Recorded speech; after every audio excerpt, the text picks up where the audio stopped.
ایک دن نا پردے پہ بحث ہو رہی تھی، بیٹھے تھے کچھ لوگ تو بات کر رہے تھے، کہہ رہے تھے کہ جناب عورت کو نقاب پہننا چاہیے، برقع اوڑھنا چاہیے، کچھ کہہ رہے تھے ٹوپی والا برقع اچھا ہے، کچھ کہہ رہے تھے فلاں زیادہ اچھا ہے، باتیں ہو رہی تھی۔ بابا جی سادے سے بیچ میں بیٹھے تھے، میں نے ان کی طرف توجہ کی، میں نے کہا بزرگوں آپ بھی تو کوئی جواب دیں۔ کہنے لگے مجھے آیتیں اور حدیثیں مجھے نہیں آتی، آیتیں اور حدیثیں،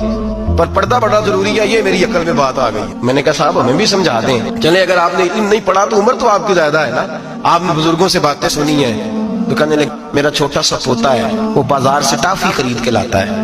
اگر ٹافی کے اوپر سے کاغذ اتار دیتا ہے نا تو ٹافی میں مکھیاں بیٹھنی شروع ہو جاتی ہیں، جب تک اس کے اوپر وہ لفافہ رہتا ہے، کاغذ رہتا ہے، اس پہ مکھیاں، کہنے لگے جب تک تو اس کے اوپر کاغذ رہا تب تک اس پہ مکھیاں، اور جب اس کے اوپر سے کاغذ اتر گیا تو مکھیاں بیٹھ گئیں۔ کہنے لگے 4 سال کا میرا پوتا، میں نے منت کر دی کہ کھا لو، کہنے لگا میں نہیں کھاتا، اس پہ مکھیاں بیٹھ گئی ہیں، میں نہیں کھاتا، گندی ہو گئی ہے، میں نے یہ ٹافی نہیں کھانی۔ کہنے لگے میں بوڑھا آدمی دوبارہ دکان پہ گیا، جدوجہد کر کے نئی ٹافی لایا، بیٹے کو کہا کھا لو، اب اس نے کھائی، کہنے لگے مجھے سمجھ میں آ گئی جو بی بی پردہ کرے گی اس پہ مکھیاں نہیں بیٹھیں گی۔